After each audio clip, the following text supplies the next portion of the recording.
we have faster warming.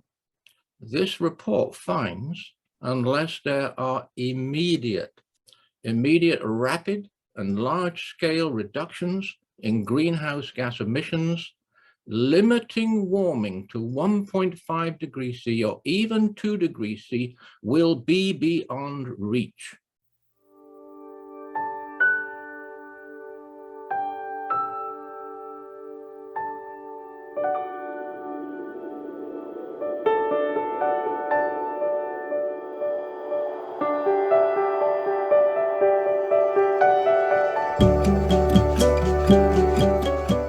Everyone, and welcome to another edition of the Climate Emergency Forum. Today, IPCC, how bad can it be? As many of you have already heard, the Intergovernmental Panel on Climate Change has come out with its latest assessment of the state of the climate. And it's a huge assessment. The summary alone is over 200 pages.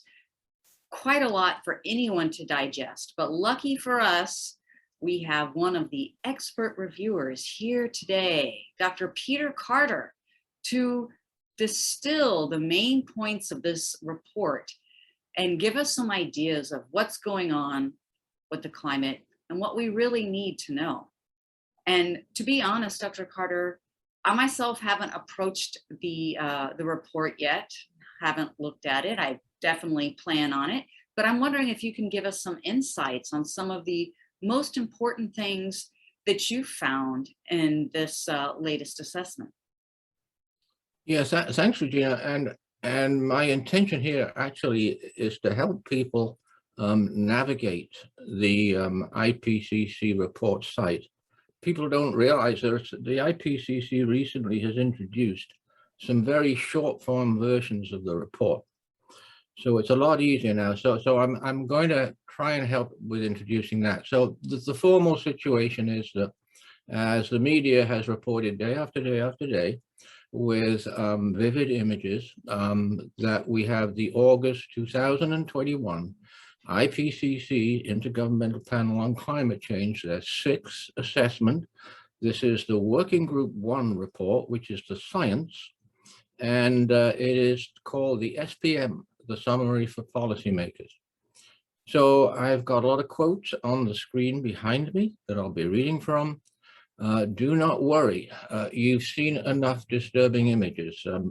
I will be presenting the dispassionate facts of the report. Okay, I'm going to start a bit personally, and I'm going to borrow from a quote from Michael McDonough, a very famous architect, green guru architect. I'm going to paraphrase how he used to introduce his presentations. The only question there is, particularly today, 2021, is this: how do we love all of the children in all of the world? Now, the IPCC, this report has been very different. It's been much more useful than previous reports because they're much more definite on their statements. There's very little wishy-washy, possibly, likely, potentially, maybe in this report. Finally, they've got their models cracking so that there's no question of what has been happening, but more importantly, what are we looking at? So if you want to take one statement away from the report, and only one, this is all you have to know, and it's this: we have faster warming. This report finds, unless there are immediate, I stress, immediate, which I, amongst many others, have been impressing for many years, immediate, rapid, and large-scale reductions in greenhouse gas emissions, limiting warming to 1.5 degrees C or even 2 degrees C will be beyond reach. That means if we don't compel our governments and our corporations to put emissions into rapid decline right away, like now, we face a 1.5 degree C world, which is a globally disastrous world. We know that from the 2018 report. and a 2°C world, which frankly is an unthinkable, catastrophic planet. So the media reports have been very good. They have pointed out the following things. We are right out of time to avoid planet Earth climate and biodiversity catastrophe.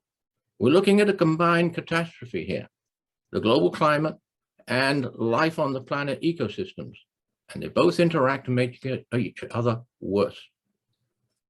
In 2021, the world got a taste of the future. And it happened all over the world, and it still is happening all over the world. Unprecedented extreme heat waves, wildfires, droughts, superstorms, torrential rains, and floods. Many of the torrential rains and floods, there's been so many extreme events, the media has not been able to keep up with them. And this is due to, and we must really bear this in mind, this is all due to carbon dioxide and other greenhouse gas emissions, which are intentionally being emitted by our corporations with the support of our governments. Today, my friends, we are in a new age of a worse world. So the media made it really pretty clear this is the last chance for the human race. And the IPCC report says that planet Earth has been changed by carbon dioxide and greenhouse gas emissions for hundreds to thousands of years. At best, the world will be a harsh, globally disastrous planet to inhabit.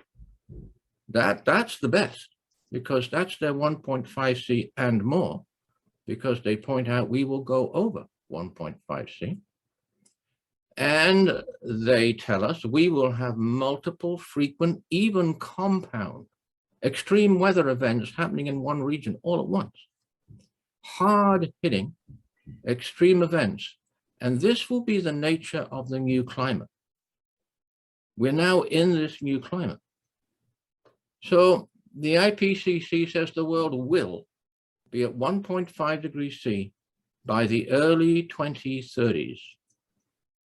And using their projections, I get that as early as 2028. And that will still be on an increasing trend of global temperature increase. The world will be at 2 degrees C, the unthinkable 2 degrees C. It's been unthinkable for decades. By 2045, that's from the IPCC 1.5 degrees C models of 2018. The IPCC is well known for being conservative and tending to understate and underestimate the impacts of the future. And this report is no different in that regard. Things will be very much worse than this IPCC reports if we don't slash emissions right away. Now, I want to point out that this has been always feasible. COVID totally proved that. It's not hard for governments to slash emissions, put them in a rapid decline this year or any year. And that's not hard for us to live under either. It's not going to be a worse world if governments put us into rapid CO2 emissions decline and end the era of fossil fuels. So here's the problem. The IPCC, this working group 1, future projections, as usual, which is really incredibly bad, they exclude the inevitable worst single effect of global warming, and that's amplifying feedbacks and carbon sink failing. Now, for the very first time, the IPCC has acknowledged that carbon sinks are going to fail. And they're going to fail this century. They're going to fail, according to the scenario that we're on, in a matter of decades. That means we have an extra increase in the current acceleration of global surface heating. They both will increase with the warming, adding to the acceleration of global heating. So these are the priority that we must make sure are minimized for our future survival. I've added a little thing in here because it is so relevant, and it's just been released also. This is from Climate Action Tracker, and I'm showing current government policies on climate. Climate Action Tracker is a great resource. It's run by climate experts. Now, you've heard what we've just been saying from the IPCC report, but governments, fossil fuel corporations, and investment banks have the world emissions headed in totally the opposite direction. And that direction leads to one hell of an earth for all today's children. The International Energy Agency last week reported, and this is incredible, that the post-COVID economic recovery, as designed by our fossil fuel pushing governments, coal has already surpassed its 2019 peak, and oil is almost at that peak. So they have put us within a matter of basically 6 or 8 months back onto the worst case scenario track that we were on in 2019, as if there'd been no pause in the world economy and emissions due to COVID. And that took billions of dollars to do. As UN Secretary General Antonio Guterres stated, has been stolen from our children and grandchildren. So a very good press release of 9th of August, 2021, and many people won't have read the press release, although the media were very good on it. Here it is. Headline: climate change widespread, rapid, and intensifying. That's now, and that's the future. Scientists are observing changes in the Earth's climate in every region and across the whole climate system. And that means across the whole biosphere, across every system on the planet. Many of the changes observed in the climate are unprecedented in thousands, if not hundreds of thousands of years. This is a changed planet, a very much degraded, damaged, hurt planet. Some of the changes already set in motion, such as sea level rise, are irreversible over hundreds to thousands of years. So on irreversibility, the IPCC has been very timid, but the models allow it not to be timid any longer. However, strong and sustained reduction in emissions of carbon dioxide and greenhouse gases would limit climate change, would limit the disastrous degree of climate change, which is now unavoidable. While benefits for air quality would come quickly, and this is a new statement from the IPCC, which hasn't been picked up, it would take 20 to 30 years to see global temperatures stabilize, right? So if we do the right thing, the only thing which governments have known for decades, the IPCC has been telling them about this immediate decline for at least 10 years on its various reports. So I get back to my shortened version of how I introduced the presentation, and I'll give you the full version. We have faster warming. The report provides new estimates of the chances of crossing the global warming level of 1.5 degrees C, the disastrous danger limit, in the next decades, and finds that unless there are immediate, rapid, and large-scale reductions in greenhouse gas emissions, limiting warming to close to 1.5 degrees C, or even 2 degrees C, will be out of reach. This is the conservative, understating Intergovernmental Panel on Climate Change. This is all the world scientists approved, every line, by all the world's governments. The report shows that emissions of greenhouse gases from human activities are approximately responsible for 1.1 degrees C of warming. That's in 2009, from the pre-industrial 1850 to 1900. And the IPCC has been unusually helpful in this report in using this standard pre-industrial baseline and not other various baselines that are decades ahead of it. So we're using the baseline, which is referred to for the 1.5C and the 2 dB limit. So thanks, IPCC.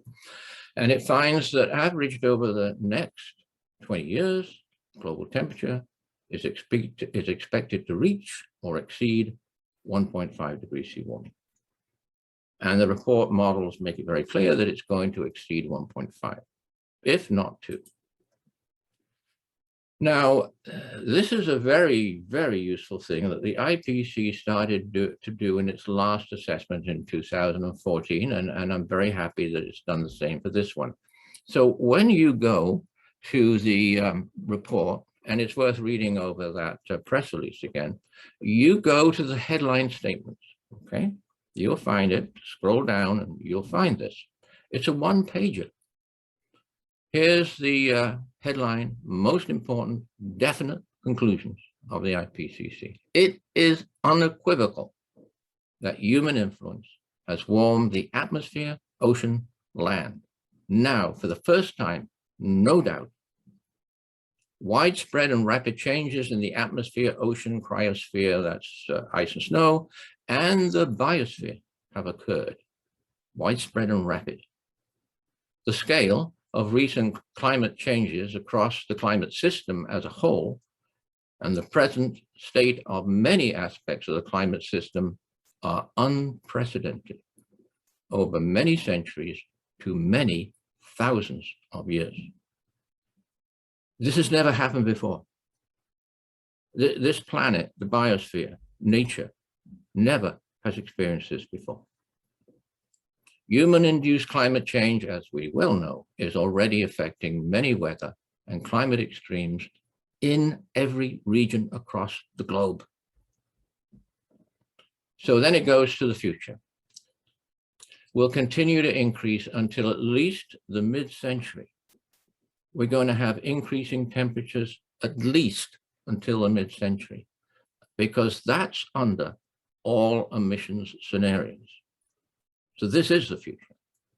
Many changes in the climate system become larger in direct relation to increasing global warming. They include increases in the frequency and the intensity of hot extremes, marine heat waves, heavy precipitation, droughts in some regions, and intense tropical cyclones and hurricanes, as well as reductions in the Arctic sea ice, snow cover, and permafrost as they are melted away, as the Arctic is being warmed by our emissions at now 3 times the global average. It's no longer being warmed at double the global average. That's accelerated. Under scenarios with increasing CO2 emissions, and this is brand new and so important, the ocean and land carbon sinks are projected to be less effective at slowing the acceleration of CO2 in the atmosphere. So if we continue emitting, if we continue to push atmospheric CO2 up, and it is accelerating to this very day, the planet will be able to absorb, to buffer less of that. Global warming, extreme weather events will then be boosted even faster. Many changes due to past and future greenhouse gas emissions are irreversible for centuries to millennia. That is new since the 2018 1.5 degrees C report, when the scientists thought that might not be the case. Irreversible changes are now inevitable for hundreds and thousands of years. With further global warming, every region is projected to increasingly experience concurrent and multiple events. This is new. Extreme weather events are going to be multiple. There are going to be many extreme weather events all hitting at once in one region.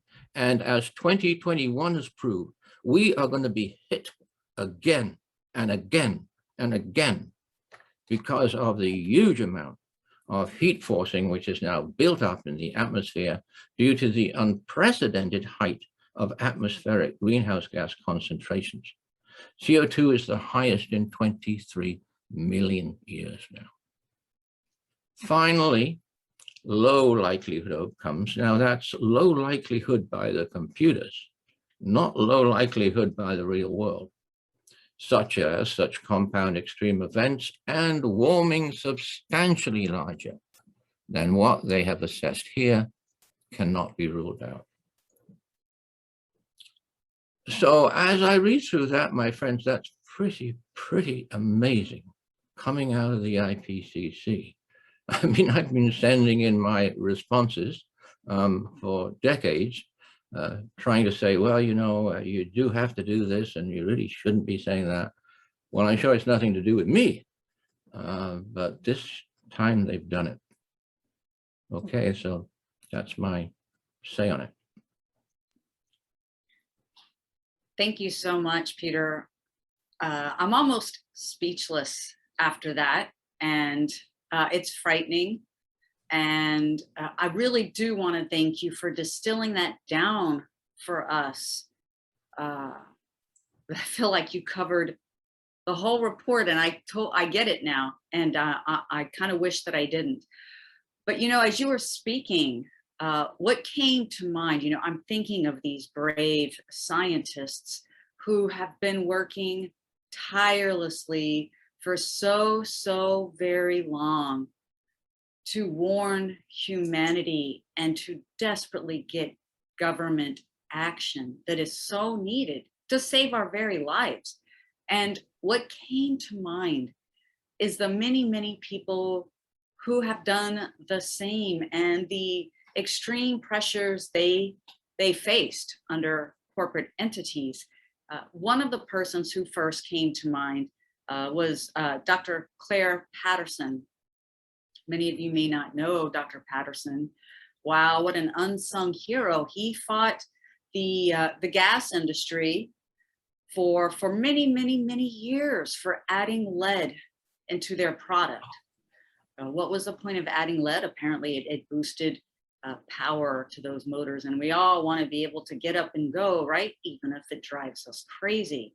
Well, many people did go crazy with lead in the gasoline. And the thing about Dr. Patterson is he was laughed, mocked, derided, humiliated, himself called insane by the large petroleum industries. Why? They didn't want to stop adding this product to their gasoline. And so what's the best thing to do instead of making a healthy change? Question the whistleblower. Tell the people he's mad. But this is the very same thing that they did with Jeffrey Wigand, and many of you may not know him as well, but he was the whistleblower who blew the cap off the whole cigarette industry, saying that their product was indeed harmful, addictive, and counter to human health. And we certainly can't forget Karen Silkwood, who worked in a nuclear facility, who was a union rep working for a safer workplace. Well, it was found that she was riddled with plutonium, as was her home, and on her way to meet with a New York Times reporter, somehow mysteriously died in a car accident. Why am I bringing up these individuals? Because these industries have so much power, because it is the almighty dollar that they worship. And this is what terrifies me, Peter. This is what terrifies me, because it seems for a few on this planet of 9 billion almost, for a few of these people, the money that they can put into their bank accounts and hide into offshore accounts is more important than the lives of hundreds of billions of living beings. And yes, I'm also including non-human human living beings, because we're just part of the living beings on this planet. So it's truly a terrifying situation. And it reminds me, I'm a trained climate reality leader, and it reminds me of a quote of Al Gore's that stuck with me in my training. And he said very much what you said, Peter, that something can be done. We can do this. So he said it's not a matter if we can, but if we will. And I want to change that little word there, we, because Peter, if you could do it, if I could do it, Charles and Heidi and our production team, if they could do it, it'd be done. It's really not we, is it? It's them. It's the industries and the politicians that they purchase. It's truly, truly frightening. And I just want to clarify something that you said. You said that we would reach 1.5 degrees by, I think you said 2035. Am I correct? Like, did they say that was certain or simply possible? The IPCC says that we will be, according to their model projections, at 1.5 degrees C, quote, in the early 2030s. They point out that's 10 years then sooner than their last assessment. So everything's getting worse, faster. I really like what you just said, Regina, that actually, what a brilliant observation, that actually what is most terrifying is what the fossil fuel corporations backed by, these governments and financed by the big banking corporations, what is truly terrifying is what they're doing. Now, you've no doubt read that some good whistleblower let it be known that over the COVID period, Exxon was busy on the social media with phony social media sites, passing a very subtle but very evil message that fossil fuels were still good for us, that we still only had a future with fossil fuels. That, and of course, as usual, Brian Lomberg got reported just, I think, yesterday in the media, saying, don't worry about what the IPCC says, it's not really that bad. Well, the science is really worse. The IPCC, by its very nature, the summary for policymakers, it's called the SPM.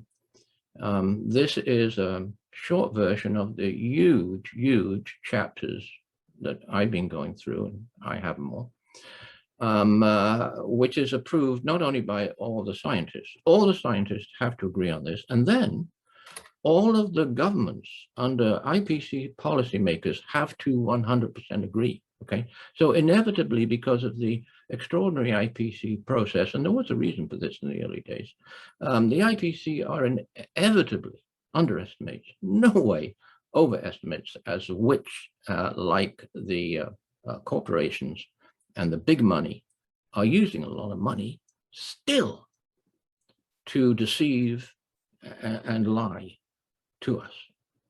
So, I co-authored this book in 2018, Unprecedented Crime, Climate Science Denial. It goes on worse than ever, as you point out. It's never, ever left us. And it's vicious. The attacks on the scientists are vicious.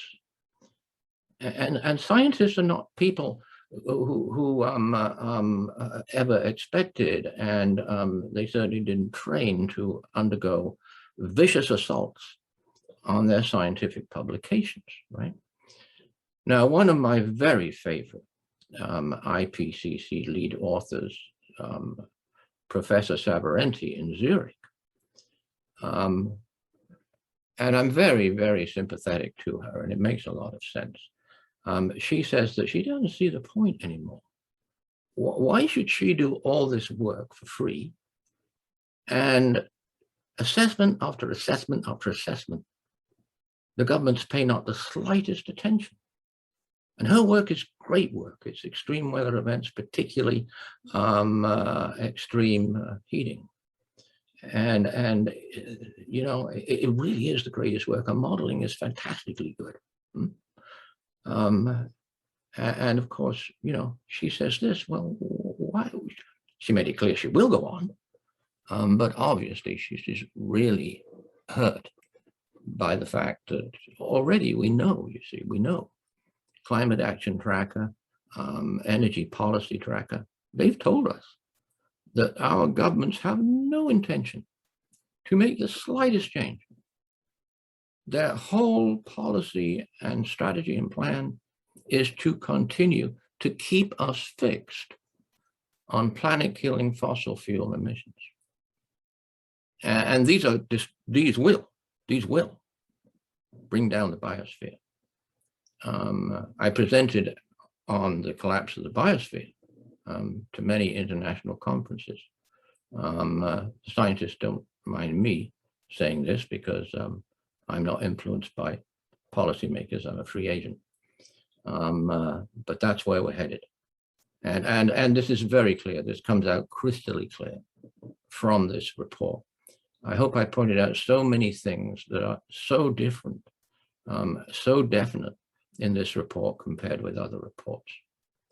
Thank you, Peter. You really did. And it's much appreciated.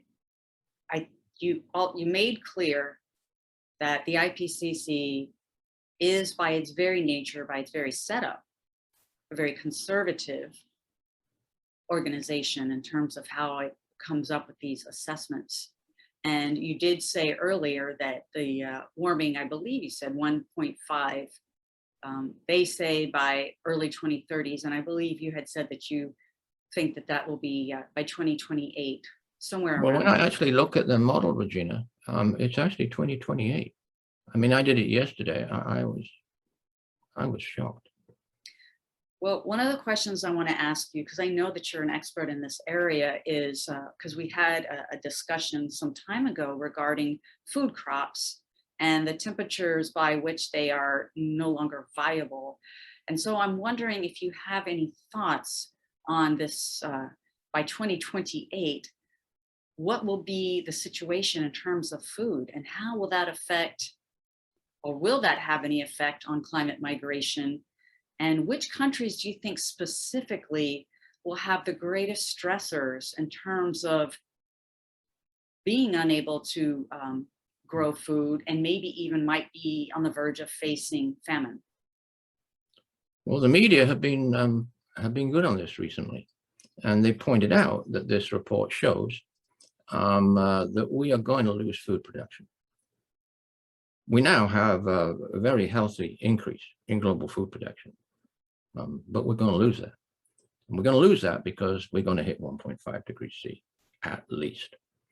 The media also recently reported, BBC had a brilliant article called "The Multi-Billion-Dollar Loss of the Planet's Water Towers." So the planet's water towers are the highest glaciers, you know, those on the Tibetan Plateau, those in the Himalayas, and those in the Andes.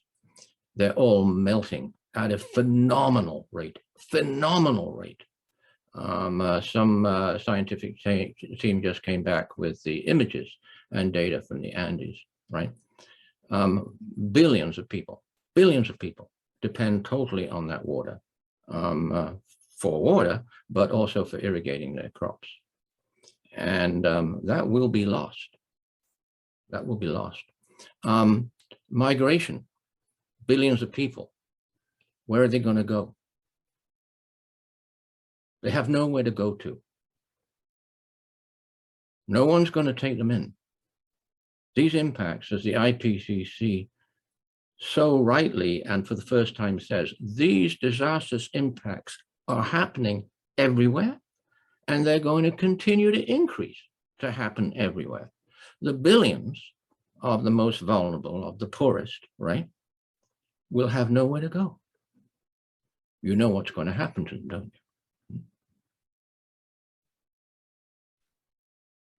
Peter, what you just said is bone chilling. And I've often thought of this as well, that I believe you're right. Countries will not let these climate migrants in. And the cruelest cut is they're unable to live where they are because these mighty nations have created the situation. This is a, for anyone who believes in karma, this is a disastrous karmic debt that we are creating. And I do believe that there will be walls erected. Now, whether they're going to be actual physical walls, military walls, however you want to call them, they won't be let in. And so we will all in some way be complicit in mass murder of these peoples. And I think it's important that we face that we understand that and understand our role and what that is, because so often the government and the media, what they do is they portray those people who are unable to live as invaders, bad people, undesirables. So we take our guilt and we throw it onto them and blame them for their plight. It's going to harden us more and more. And my concern is, what will we then become? I'm not a great believer in hope, Regina. Or I think that, like love, according to Mother Teresa, the only hope is hope in action and powerful individual and group action. We're not going to survive on hope. But there's one background that few people, apart from an old codger like me that's been involved in this stuff for decades, would be aware of, which does offer some hope. If we continue to effectively communicate and hammer away at remind governments what the situation is, and here it is. In the early IPCC assessments, we had very naive, that means inadequate, poorly programmed, poorly data sourced computer models, which pretended to be able to project what was going to happen with world crops under global warming. What they projected was, and it was repeated in several IPCC assessments, I never agreed with this, that the Northern Hemisphere, which of course has the best food producing regions in the world, would ride out global warming and even benefit by it. So this set the stage on government policy, right? And I believe that that is still set, that notion, which is completely wrong, okay? And abundantly, obviously wrong now, right? You know, heat waves, Northern Hemisphere, drought, Northern Hemisphere. The media are already saying, whoa, pointing out that it's not only the poor Southern Hemisphere anymore. It's the Northern Hemisphere that's getting hammered, right? And it just so happens that these Working Group 1 projections, both the projections of warming, of extreme heat, and of drought, that is reduction in soil moisture, it just so happens, and it is tragic that it happens like this, hits all of these best Northern Hemisphere food production regions worse than anywhere else. And that includes my country, Canada. I mean, of all countries that could be not vulnerable to climate change, it's Canada. No. The Canada scientists recently did an excellent report showing that Canada's central and western and eastern smaller regions of food production are going to be hammered with, guess what? Extreme heat and drought. That's Canada. There may be places to run, but there's certainly nowhere to hide from what the fossil food corporations and our own governments have done to us, right? So I believe there is perhaps a hope, and there certainly is a reason, particularly on food. So thank you for bringing it up, of getting all of our Northern Hemisphere governments to understand, right, you're in the same boat now. Your people are not going to be happy with you doing nothing because their food prices are going to rocket, and then they will not have adequate food to keep them nourished. Like tens of millions of people in Africa, right? And in the Middle East, that situation that we see now. If we look with a certain insight and compassion on what's happening to those African and Middle Eastern countries, we need to see that this is our future. If we don't smarten up, right? If we don't get ourselves informed and do the work to inform our governments, it's so easy now. Look what the IPCC has given us. A one-page press release, right? A two-page headline statement. It's easy.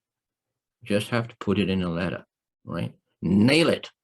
Nail that letter on the offices of your political representatives, and all of them, not just the government in power, all of them, right? They all make up the government, right? And they're all party to this abomination. It is the crime of all times. In my personal view, I was brought up a Christian. I think this is the greatest evil that has ever happened in this world. And my God, there's been some evil in it. Nothing compares to what's happening today. Nothing compares to what our fossil fuel corporations, big investment global banks, and our lousy, miserable, immoral, unethical governments are doing. Okay, I promise not to get compassionate, but even I have my limits, I guess. Thank you so much, Peter. This has been such an illuminating and I would say incredibly important discussion. And I appreciate you sharing your findings and your knowledge with us all here today. And I really appreciate your idea, your reference to Martin Luther, nailing that page on the door of our senators, our congresspeople, the politicians, the CEOs, everyone out there. Get your mimeograph machine ready and just run copy after copy and get ready to nail that summary report to the door. Something's not too late to do things like that, Regina. Certainly not too late to be doing that. Thank you. Indeed. Indeed, it's not too late. Well, okay. It depends on too late for what, isn't it? But listen, everyone, we have to know these things. We have to face them. Forewarned is forearmed.